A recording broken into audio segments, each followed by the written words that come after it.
A child's hand reaches into the back of a mahogany drawer, fingers brushing past fountain pens and faded receipts.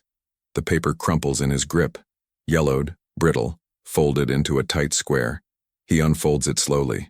Western Union, War Department. One name, one date, one lie that choked a town for 43 years. Millbrook, Ohio never had a hero's parade. It had Walter Brennan instead. Every morning from 1942 to 1945, he walked out of the Western Union office on Maple Street with a leather satchel across his chest, and the whole town learned to watch his route. If he turned left toward the factories, mothers on the east side exhaled. If he turned right toward the white clapboard houses near the church, someone was about to lose a son. Walter was 38 when the war started, too old to fight, too healthy to avoid the draft board's paperwork entirely. So they gave him a bicycle, a uniform jacket that never fit right, and a job no one else wanted. He delivered birth announcements, wedding invitations, birthday greetings, and death. Mostly death. The first telegram came in July of 1942. Private First Class Daniel Hauser, killed in North Africa. Walter had gone to school with Daniel's father. They used to fish together at Miller's Pond before the Depression dried up the work and the friendship along with it. Walter stood on the Hauser porch for 11 minutes before he knocked. His hand was on the doorframe and he was counting his heartbeats, trying to find the courage to interrupt a family's ordinary afternoon. Inside, he could hear Mrs. Hauser humming in the kitchen, the sound of water running, the normal sounds of a normal day that was about to end. When the door finally opened, he handed the yellow envelope to Mrs. Hauser and watched her face break in half. She didn't scream. She just folded right there in the doorway, her knees hitting the wood with a sound Walter would hear in his sleep for the rest of his life. He tried to say something, anything, but his mouth was dry and his hands were shaking, and all he managed was, "I'm sorry, ma'am." She didn't look at him.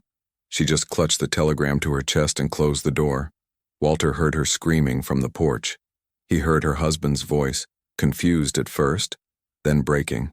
He heard the sound of furniture overturning. He got back on his bicycle and rode away. Walter walked his bicycle home that night instead of riding it. When he got to his house on Birch Lane, his wife Margaret was waiting on the porch with a glass of lemonade and a hand on his shoulder. She didn't ask him what happened. She didn't need to. The whole town already knew. By morning, black crepe paper hung from the Hauser door, and the women from the church had started bringing casseroles. Tuna hot dish, green bean casserole, potato salad, all the foods that grief demanded. The Hauser house would smell like someone else's cooking for weeks. Walter went back to work. There were more telegrams waiting. By the end of 1942, he had delivered 9. By the spring of 1943, 22. The numbers blurred together after a while, but the faces never did. There was Mrs. Kowalski, who collapsed in her garden and had to be carried inside by her neighbors. There was Mr. Brennan, no relation, who read the telegram on his front step, nodded once, and then walked into his garage and didn't come out for 3 days. His wife found him sitting in the driver's seat of his car with the engine off, staring at nothing. There was the Dawson girl, 16 years old, who opened the door in her school uniform and took the telegram about her older brother without crying, without speaking, just staring at Walter like he had personally pulled the trigger. There was old Mrs. Chen, who didn't speak English well, and Walter had to repeat the words 3 times before she understood. There was the Jacobs boy, only 17, killed in his first week of combat. There was the Peterson twins, both dead, killed in the same artillery barrage on the same day. Walter delivered 2 telegrams to the Peterson house on the same afternoon, and he watched Mrs. Peterson age 10 years in 10 minutes.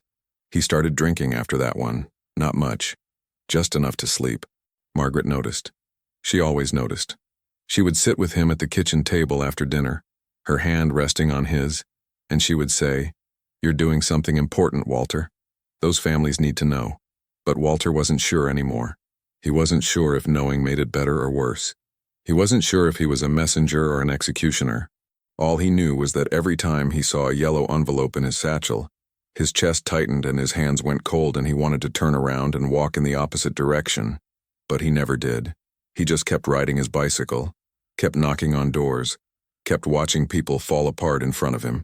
The job changed him in ways he couldn't articulate. He became quieter. He stopped going to the diner for breakfast with the other men. He stopped attending church, though Margaret still went every Sunday. He would sit in his chair at home reading the same page of the newspaper over and over, unable to focus, unable to think about anything except the faces from that morning's deliveries. He started having nightmares. In them, he was drowning in yellow envelopes. In them, the doors he knocked on opened to reveal nothing but darkness. In them, he would try to speak, but no words would come out. Margaret would wake him up, her hand on his chest, feeling his heart racing. She never said anything. She would just lie there beside him until his breathing slowed, and then she would get out of bed and go downstairs to make coffee, even though it was 3 a.m. Their friends stopped inviting them to dinner parties. Walter's boss at the Western Union office started assigning him longer routes, which Walter suspected was intentional. The man couldn't look him in the eye. The whole town had decided that Walter was cursed, that death followed him, that being near him meant bad luck. Children would cross the street to avoid him. Store owners would find excuses to step into the back room when he came in. It wasn't said out loud, but it was understood. Walter Brennan was the man who brought death. He was the harbinger. He was bad luck. But Walter couldn't quit. He needed the job. The pay was meager, but it was steady.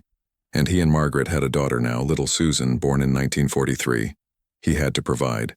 So he kept going, kept riding his bicycle, kept knocking on doors, and the town kept watching, kept whispering, kept treating him like a plague bearer. By 1944, Walter had delivered more than 100 telegrams. He had developed a system. He would ride his route in the morning, cataloging which doors he would need to knock on.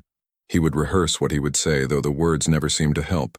He would try to deliver the worst news of people's lives as gently as possible, as if the manner of the telling could somehow soften the blow. It couldn't. Nothing could. The information was the same regardless of how it was delivered.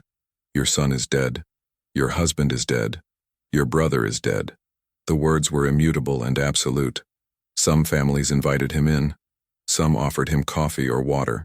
Some thanked him, as if he had delivered good news instead of the worst news of their lives. Some blamed him, screamed at him, threw things. Once a man punched him in the jaw. Walter didn't fight back. He just picked up his bicycle and left.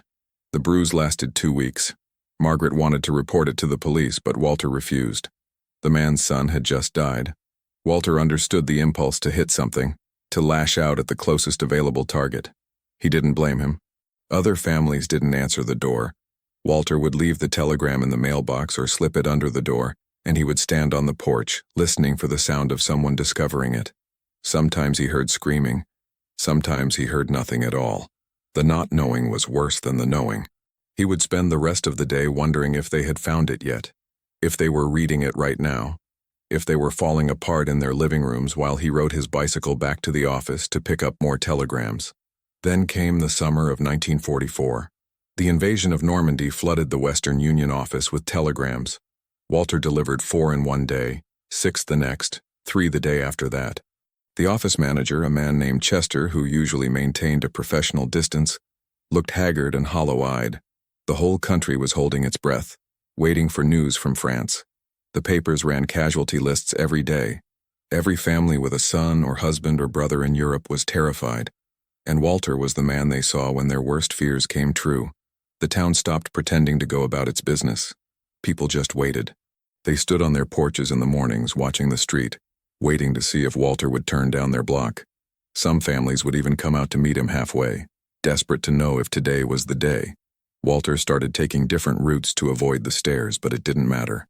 Everyone knew. Everyone was watching. And then, on a Tuesday in late August, the telegram for Thomas Callahan came through. Walter knew the name. Everyone in Millbrook knew the Callahans. Eileen Callahan lived in a narrow house on the south edge of town, right where the paved road turned to gravel. Her husband had died in a mill accident in 1939, leaving her with 2 boys, Thomas 19 and Henry 14. Tommy had enlisted in the spring of 1943, right after his birthday. He was a quiet kid, thin and serious, the kind who read books on the church steps and never got into trouble. He worked at the hardware store before the war, and Mr. Hendricks, the owner, had nothing but good things to say about him. Reliable, honest, hard-working, the kind of boy you wanted your own son to be.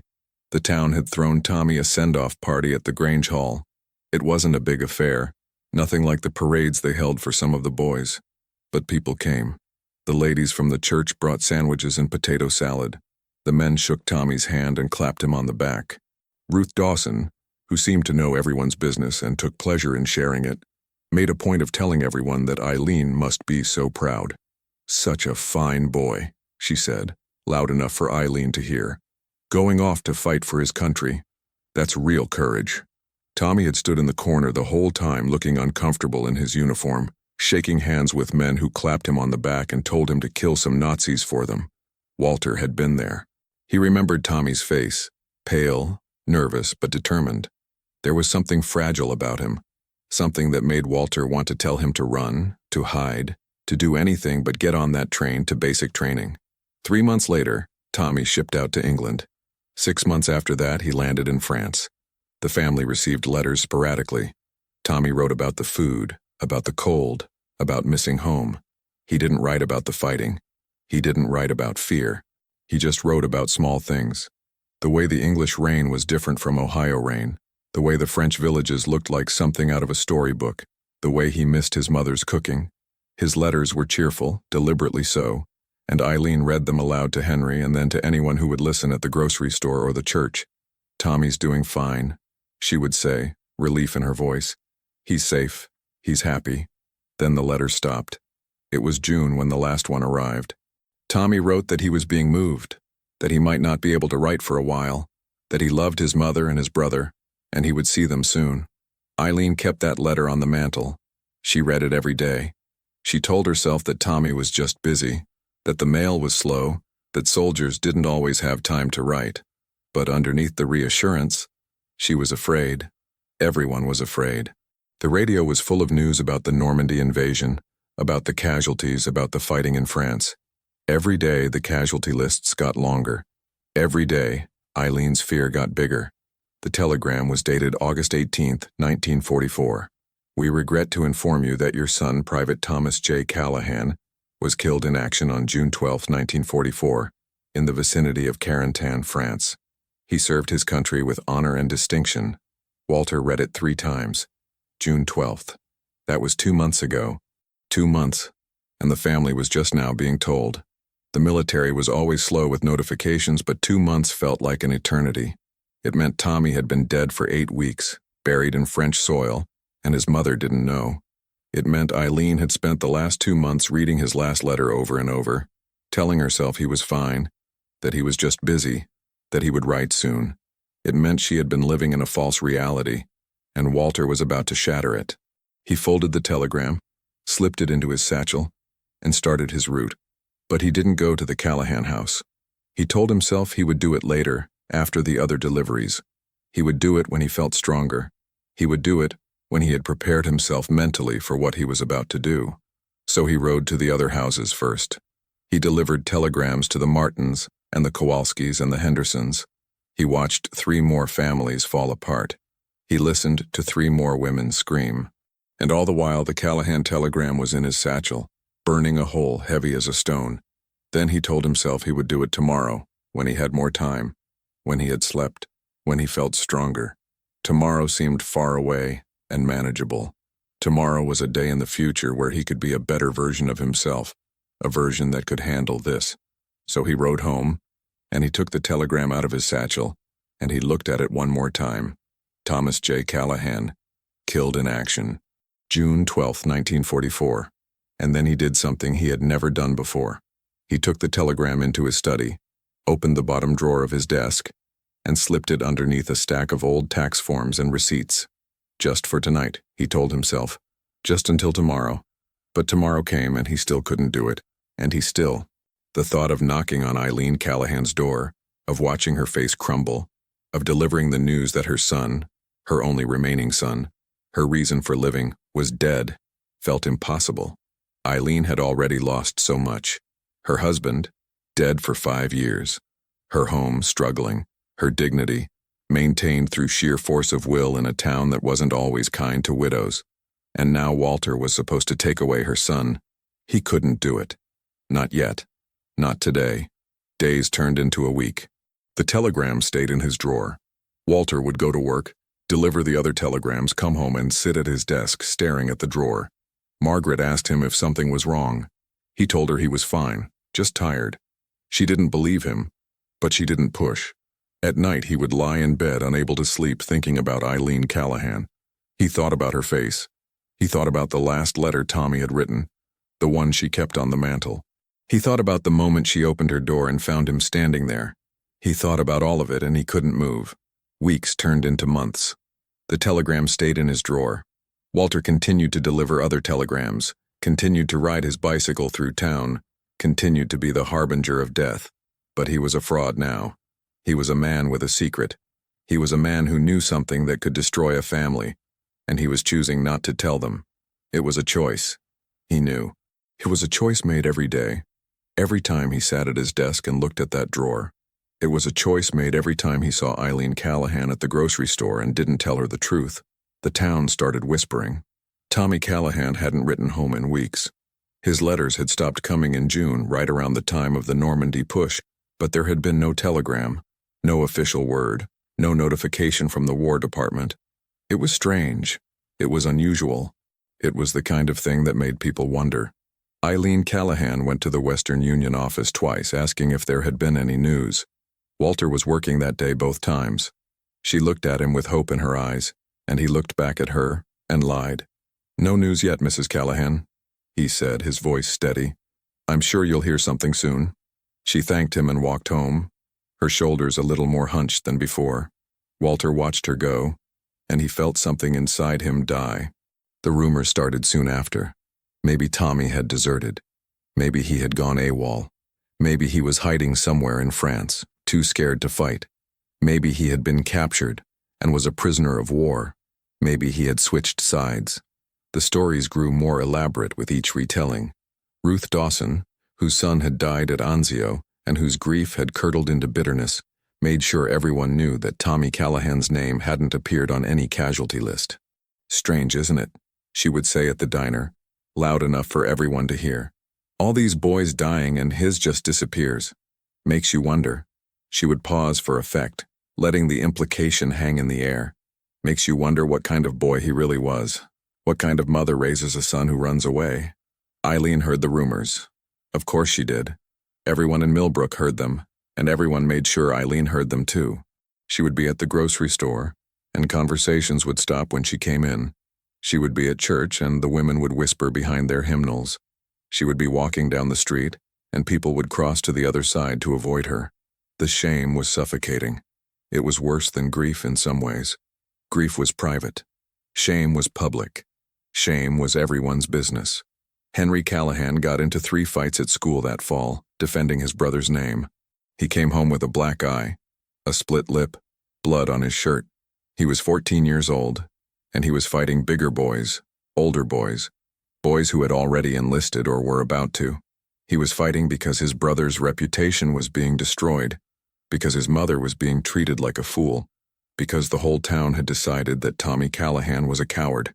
Eileen would clean him up without saying a word. She would dab his wounds with a cloth and iodine, and she would ask him not to fight anymore. But she never spoke badly about Tommy. She never believed the rumors. But Walter could see it in her face every time he passed her on the street. The doubt creeping in, the shame settling into her bones. And still, he said nothing.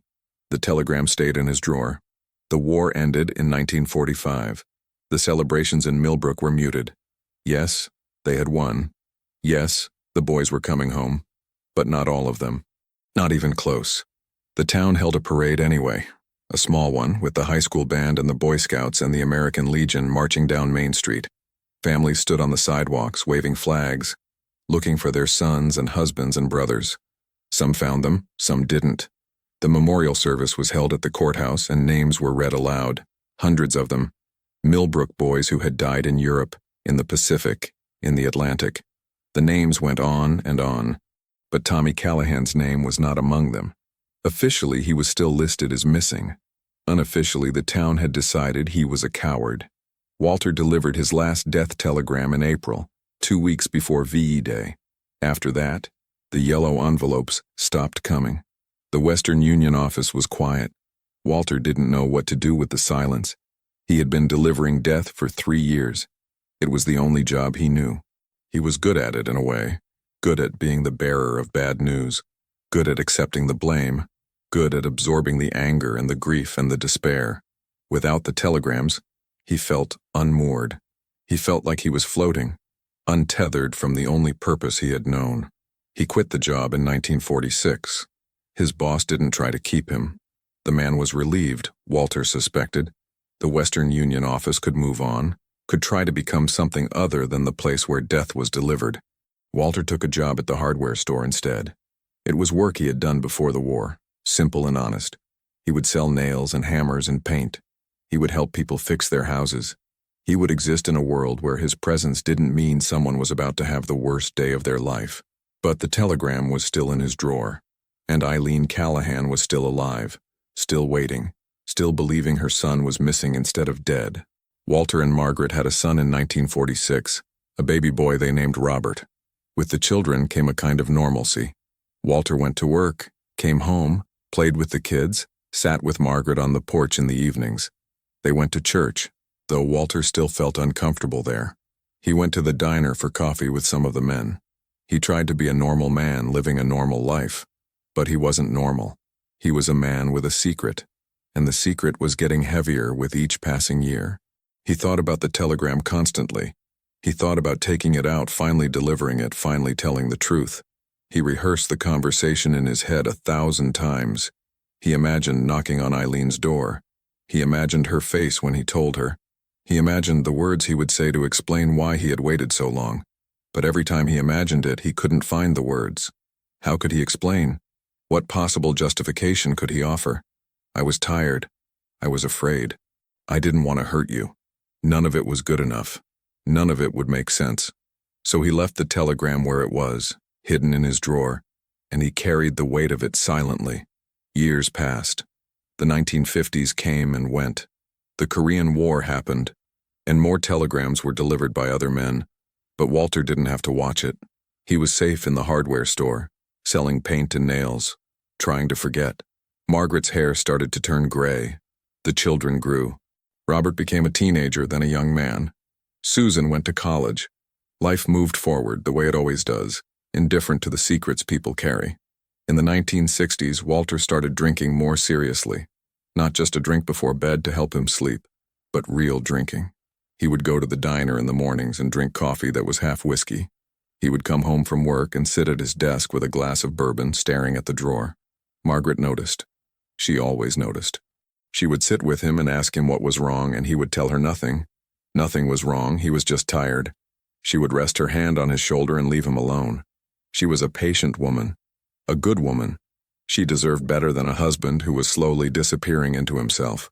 The 1970s brought more drinking, more silence, more weight. Walter's hands started to shake. His face became lined and weathered. He looked older than he was. He looked like a man who was carrying something unbearable. People in town noticed, but they didn't ask. Everyone had their own secrets, their own burdens.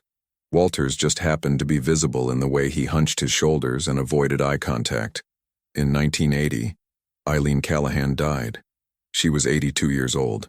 She had lived alone in her house on the gravel road for decades, slowly disappearing from the town's consciousness. The obituary in the Millbrook Gazette was short. It mentioned her husband, her 2 sons, her work at the church before she stopped going. It didn't mention that she had spent the last 40 years believing her son was a coward. It didn't mention that she had died ashamed of him. It didn't mention that the truth was hidden in a desk drawer less than 2 miles away. Walter read the obituary 3 times. Then he went to his desk, opened the bottom drawer, and pulled out the telegram. He held it in his hands, this piece of paper that had been with him for 36 years. It was yellowed now, fragile. The creases were deep from being folded and unfolded so many times. The ink was fading, but the words were still there. Thomas J. Callahan, killed in action, June 12, 1944. He could have destroyed it. He could have burned it, torn it up, thrown it away. No one would have known. The secret would have died with him, but he didn't. He folded it carefully the way he had folded it all those years ago, and he put it back in the drawer. Maybe someone would find it someday. Maybe the truth would come out. Maybe his silence would finally be broken. Or maybe not. Maybe the secret would die with him and Eileen Callahan would remain a woman whose son was a coward, a woman who had failed to raise a brave son, a woman whose shame had defined her final years. Walter didn't know which would be worse. In 1987, Walter Brennan died of a heart attack in his sleep. He was 83 years old. He had been carrying the telegram for 43 years. The funeral was small. The obituary in the Millbrook Gazette called him a dedicated civil servant and a loving father. It mentioned his work at the Western Union office during the war, delivering important messages to families. It didn't mention the telegram he had never delivered. It didn't mention the burden he had carried. It didn't mention that he had taken his biggest secret to the grave. Margaret spent the weeks after his death sorting through his things. Their grandson, Billy, helped. He was 12, curious, the kind of kid who asked too many questions and poked into every drawer. It was Billy who found the telegram.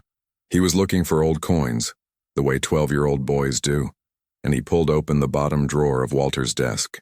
The telegram was there, folded into a small square, tucked under a stack of yellowed tax forms and birthday cards and receipts from a life Walter had tried to live normally. Billy unfolded it carefully, not understanding what he was looking at, and handed it to his grandmother. "What's this, Grandma?" he asked. "Is it important?" Margaret took it from him, her hands trembling. She read it once, then again. Then she sat down heavily in Walter's old chair and didn't speak for a long time. Billy stood beside her, uncertain, sensing that something significant had just happened. Finally, Margaret looked up at him, and there were tears running down her face. "Go get your mother," she said quietly. "Right now." The telegram made its way through the family first, then through the town. Margaret showed it to her daughter, who showed it to her husband, who mentioned it to a friend at the diner. Within 2 days, everyone in Millbrook knew. Thomas Callahan hadn't deserted. He hadn't gone AWOL. He hadn't hidden or run away. He had died a hero in France 43 years ago, and no one had ever been told. The town didn't know how to react. Some people were angry at Walter for hiding the truth, angry at themselves for believing the lies, angry at the system that had failed to deliver the news in time. Others were defensive, insisting they had never really thought Tommy was a coward, even though everyone knew they had whispered about him, believed the worst about him, treated his family with contempt. Ruth Dawson, now 76 and still sharp-tongued, refused to talk about it at all. She locked herself in her house and didn't come out for a week. Henry Callahan heard the news from Father Donnelly, who drove out to his farm and sat with him on the porch. Henry was 62, a widower, his hands gnarled from decades of work. His hair was white, his face weathered by sun and time. When the priest told him, Henry didn't cry. He just stared out at the fields and said, "My mother died thinking he ran away." His voice was flat, hollow, the voice of a man whose worst fears had been confirmed. She died ashamed of him. She died thinking her son was a coward. Father Donnelly didn't have an answer for that. There wasn't one. "I'm sorry," the priest said, and the words seemed inadequate, pathetic even. "My brother was a hero," Henry said. "He died in France, and my mother spent 40 years thinking he was a coward.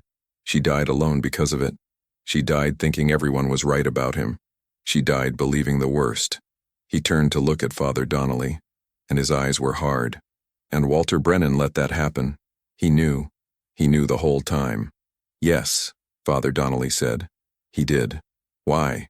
Henry asked. "Why would he do that?" "I don't know," the priest said, and he meant it. "I don't know why Walter did what he did, but I know he suffered for it. I know he carried that burden for 43 years. I know it destroyed him slowly, from the inside out." "Good," Henry said. Then he immediately looked ashamed of himself. "No, not good. Nothing about this is good. My brother is still dead. My mother is still dead. And the truth came too late to save either of them." The town held a meeting at the church the following Sunday. It wasn't planned, not officially, but everyone showed up anyway. The pews were full. People stood in the back. The air was thick with tension and guilt and anger. Father Donnelly stood at the front and read the telegram aloud, his voice steady but sad. The room was silent.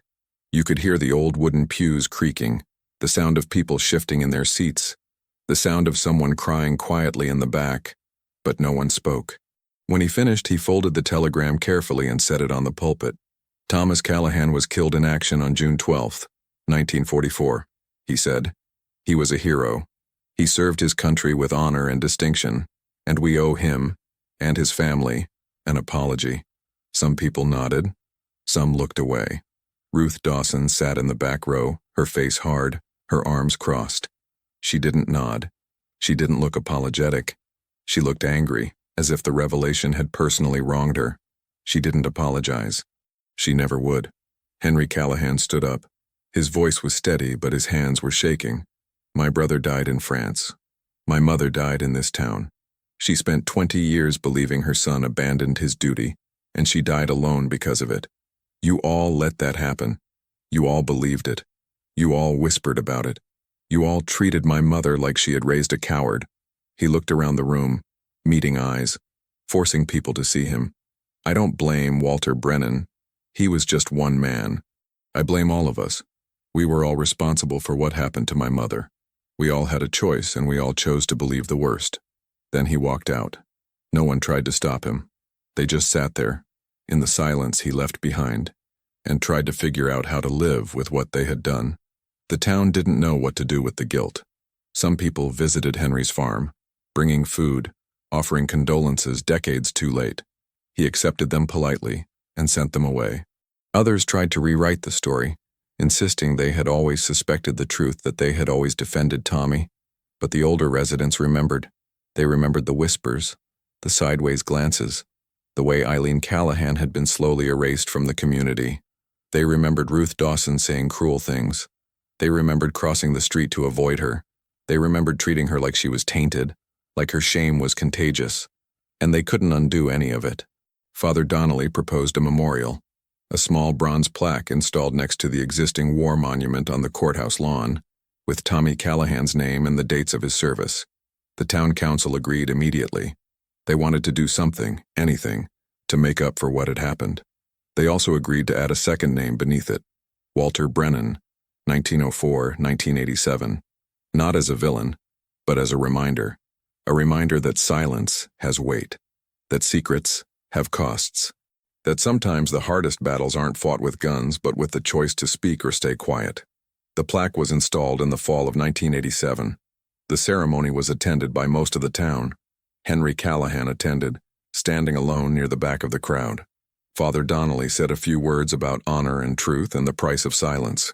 He talked about Tommy Callahan, about his service, about the sacrifice he had made. He talked about Walter Brennan, about the burden he had carried, about the choice he had made and the consequences of that choice. He talked about the importance of speaking truth, even when it's hard, even when it's late, even when it might hurt. When it was over, Henry Callahan walked up to the monument and placed his hand on his brother's name. He stood there for a long time, long enough that people started to leave, long enough that the sun dipped below the trees and the air turned cold. He didn't cry. He didn't speak. He just stood there, his weathered hand on the bronze plaque, remembering his brother, remembering his mother, remembering the 43 years of lies. Finally, he stepped back, nodded once, and walked home. Margaret Brennan never attended the ceremony. She stayed home, sitting at Walter's desk, the telegram still in her hands. She thought about all the nights he had sat in that same chair, carrying a burden he never shared. She thought about the man she had loved for 50 years, and how little she had really known him. She thought about Tommy Callahan, and Eileen Callahan, and all the families who had opened their doors to find Walter standing there with death in his hands. She thought about the one family he had never reached. She thought about asking him, over all those years, why he looked so sad, why he drank so much, why he seemed to be disappearing. She thought about the moments when she could have pushed harder, demanded answers, forced him to talk, but she hadn't. She had let him suffer in silence. She had enabled his secret by not demanding the truth. She had failed him, and she had failed the Callahans, and she had failed Tommy, and she had failed Eileen. The guilt was almost unbearable. She folded the telegram carefully, the way Walter must have folded it all those years ago, and placed it back in the drawer. Then she closed it and she didn't open it again. She couldn't bear to look at it. It represented everything she hadn't done, everything she hadn't said, everything she hadn't forced Walter to confront. It was the physical manifestation of their marriage. Loving but silent, supportive but complicit. Millbrook, Ohio never had a hero's parade. It had a plaque instead, and a story that no one liked to tell. But every year on the anniversary of D-Day, someone, usually Henry Callahan until he died in 2003, and then his daughter after that, places a small American flag next to Tommy's name. And every year, without fail, a second flag appears next to Walter's. No one knows who leaves it, no one asks. Some silences the town has learned are better left alone. But the flags are there every year, a reminder that even the smallest acts of silence can echo through generations, that the truth, no matter how late, matters, and that we are all responsible for the stories we tell, and the stories we refuse to tell. The town moved on. New generations were born. People who had never known Tommy Callahan or Walter Brennan or Eileen Callahan moved to Millbrook. They didn't know the story. They didn't know what had happened. But the plaque was there on the courthouse lawn, and sometimes people would stop and read it.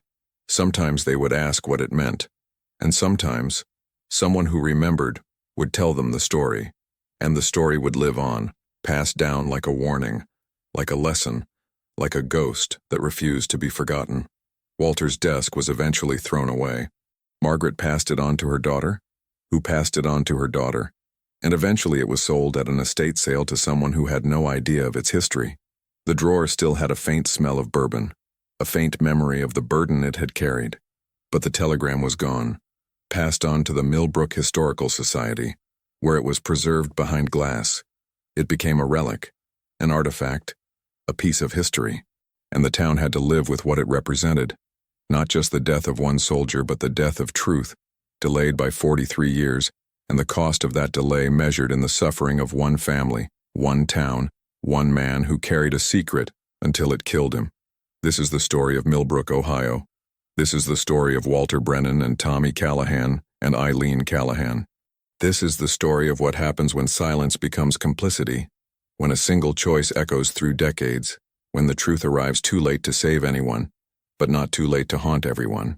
And it is a story that is still being told, every year, on the anniversary of D-Day, when two flags appear on a plaque on the courthouse lawn, and the town remembers what it tried so hard to forget.